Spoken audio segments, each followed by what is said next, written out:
Beauty found her supper served just at the time she preferred to have it, but she did not see anyone or hear a sound.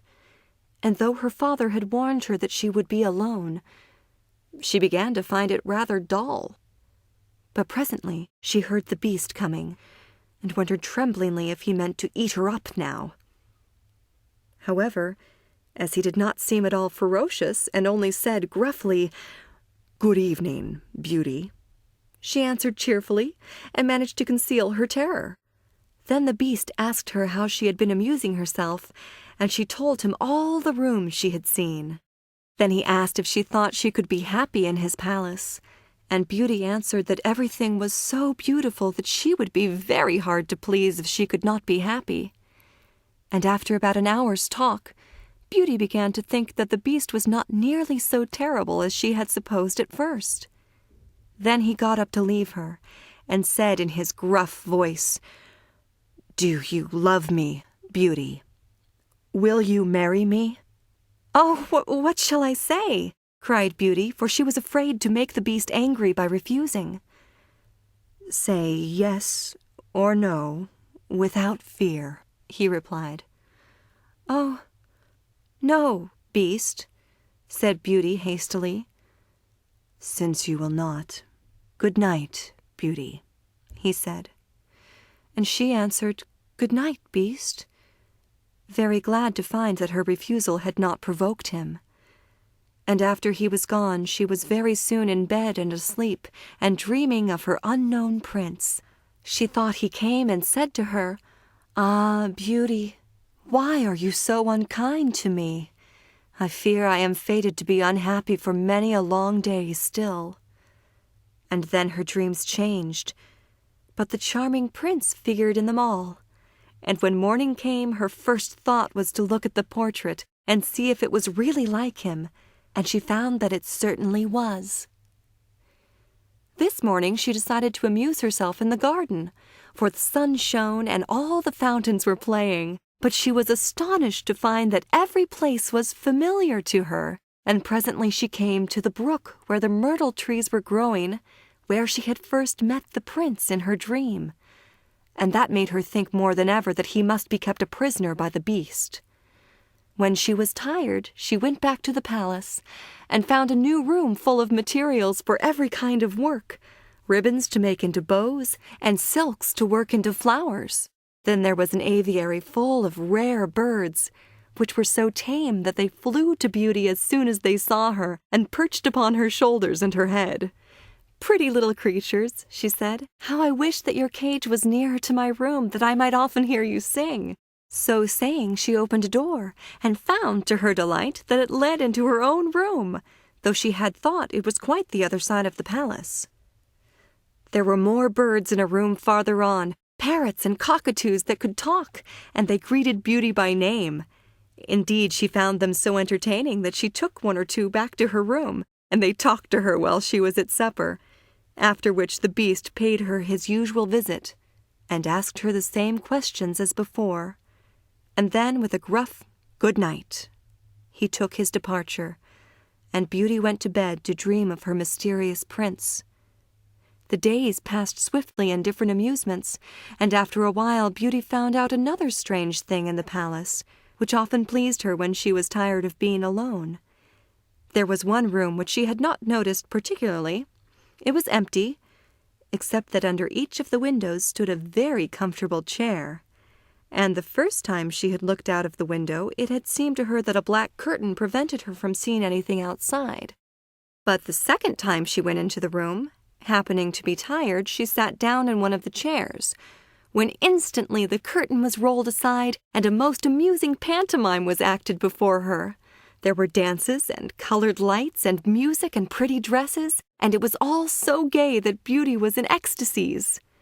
After that, she tried the other 7 windows in turn, and there was some new and surprising entertainment to be seen from each of them, so that Beauty never could feel lonely any more.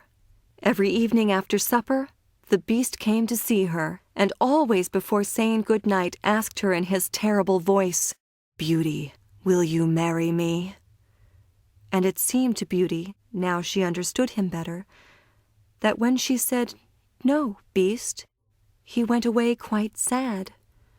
But her happy dreams of the handsome young prince soon made her forget the poor beast, and the only thing that at all disturbed her was to be constantly told to distrust appearances, to let her heart guide her and not her eyes, and many other equally perplexing things, which, consider as she would, she could not understand. So everything went on for a long time, until at last, happy as she was, Beauty began to long for the sight of her father and her brothers and sisters. And one night, seeing her look very sad, the Beast asked her what was the matter. Beauty had quite ceased to be afraid of him. Now she knew that he was really gentle in spite of his ferocious looks and his dreadful voice. So she answered that she was longing to see her home once more. Upon hearing this, the Beast seemed sadly distressed, and cried miserably, "Ah, Beauty, have you the heart to desert an unhappy beast like this? What more do you want to make you happy? Is it because you hate me that you want to escape?" "No, dear Beast," answered Beauty softly. "I do not hate you, and I should be very sorry never to see you any more. But I long to see my father again. Only let me go for 2 months, and I promise to come back to you and stay for the rest of my life." The Beast, who had been sighing dolefully while she spoke, now replied, "I cannot refuse you anything you ask, even though it should cost me my life. Take the 4 boxes you will find in the room next to your own, and fill them with everything you wish to take with you. But remember your promise, and come back when the 2 months are over. Or you may have cause to repent it, for if you do not come in good time, you will find your faithful beast dead. You will not need any chariot to bring you back. Only say goodbye to all your brothers and sisters the night before you come away, and when you have gone to bed, turn this ring round upon your finger, and say firmly, 'I wish to go back to my palace and see my beast again.' Good night, Beauty. Fear nothing. Sleep peacefully, and before long you shall see your father once more." As soon as Beauty was alone, she hastened to fill the boxes with all the rare and precious things she saw about her, and only when she was tired of heaping things into them did they seem to be full. Then she went to bed, but could hardly sleep for joy. And when at last she did begin to dream of her beloved prince, she was grieved to see him stretched upon a grassy bank, sad and weary, and hardly like himself. "What is the matter?" she cried. He looked at her reproachfully and said, "How can you ask me, cruel one? Are you not leaving me to my death, perhaps?" "Ah, don't be so sorrowful," cried Beauty. "I am only going to assure my father that I am safe and happy. I have promised the beast faithfully that I will come back, and he would die of grief if I did not keep my word."